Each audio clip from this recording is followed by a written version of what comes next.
Hello and welcome to my first devlog. I keep putting this off because I have zero editing skills and it seems like a mountain of work to maintain a channel. But I thought now would be a good time since I took a break from my main project to focus on a practice game. I'll go over Dial Tone, my primary project, later.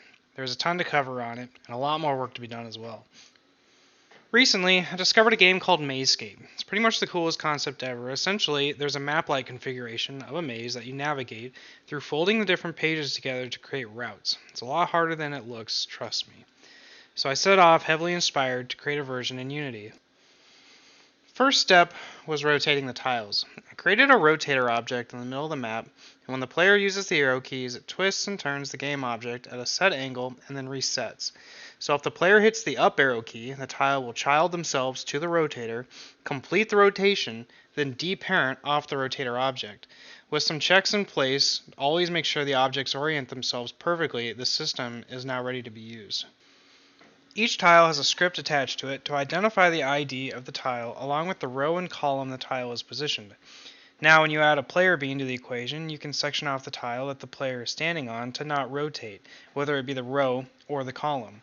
Additional game objects are placed in the tile positions separate from the tiles, which hold the row and column information. So when the tiles hit the collider, it takes on the positions information.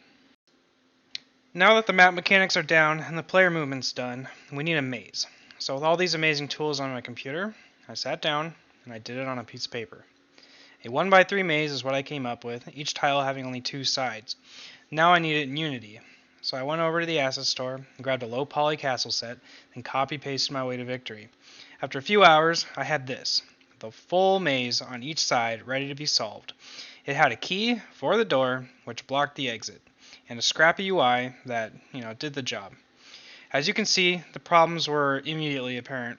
The sheer amount of game objects tied to each copy-pasted castle wall asset was not optimal for performance, and when you flipped the tiles, it chugged. Another issue was the lack of boundaries that limited the player to the maze. If you wanted to speedrun the map, you would quickly find yourself floating away. The assets I used had built-in colliders, which meant little work for me, but the game is to work at all, I need to find a better way. I knew that if I made this in Blender, there was no way I'd want to add all the colliders in Unity just to make the maze work. The amount of time I would need to spend placing every collider would be ridiculous. This is where Unity NavMesh generator comes into play. I scrapped all the assets, went into Blender, and extruded out the maze. With the maze imported into Unity, I hit the bake button and pressed play, and was soon confused and a little disappointed. While the player is now glued to the NavMesh, doesn't account for the other side of the tiles. So although you may think you're flipping the tiles, Unity is actually happily sending you off on an invisible maze the likeness of the original orientation. I had so many questions. Can you bake during runtime? Could I bake sections of the map? Could I have a dynamic nav mesh? This is where it gets weird. For all these questions, the answer is yes and no. I went down quite the rabbit hole to find the answer to this problem. Many forums and a few Brackeys videos, all to find the secret experimental addition to Unity.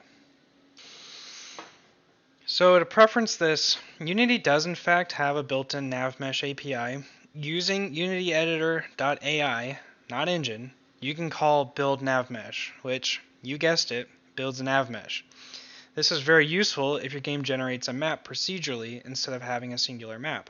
However, there are problems with this method for the way I intend to use it. I cannot get the NavMesh data to clear and recall every time a tile flips. Maybe if I dug hard enough, I could get it to do what I wanted, but there was a better way already. This is where the experimental plugin saves the day. There's much more to this plugin than what I'm using, but the two main bits are the local NavMesh builder and the NavMesh source tag. The NavMesh builder builds a NavMesh within a variable perimeter on any object that the source tag script is attached to. This is exactly what I need. Now during runtime, my NavMesh is updated to fit the maze in any orientation, but it could be better. Normally the builder checks for changes in the map and updates whenever needed. However, during a long change, such as a tile flipping over and slurping to its new position, the builder sees that as enough change to constantly generate a new map until the tile is no longer moving. Even in this sliver of time is enough to drop the frame rates noticeably. So I isolated the generator, and now instead of calling when the map changes, it calls when I want it to, and that's once, when the tile is done moving. As you can see, it makes a huge difference. Now that I have a smooth workflow from Blender straight into Unity, I can focus on other essential aspects, like saving the game state. My end goal for this is to publish on a mobile platform, and be able to exit the program and come right back to where you are at in the maze is a must. I started off by writing the data for the player and testing, then kept track of the level and the maze tiles, and lastly I added memory for up to 5 keys and doors per level. Now when you leave the maze, a copy is saved until you continue your progress or start a new maze.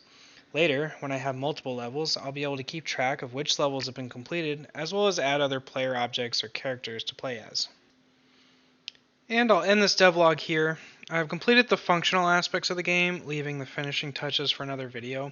A huge reason why I like to take on side projects like this is to isolate code or a function that I have no experience with. When working on a large game, it's easy to become overwhelmed at what you have left and the uncertainty of it all. With this strategy, I can gain experience working with new mechanics and allow myself to use that knowledge to better integrate them into my larger projects. Thanks for watching, and I'll see you in the next video.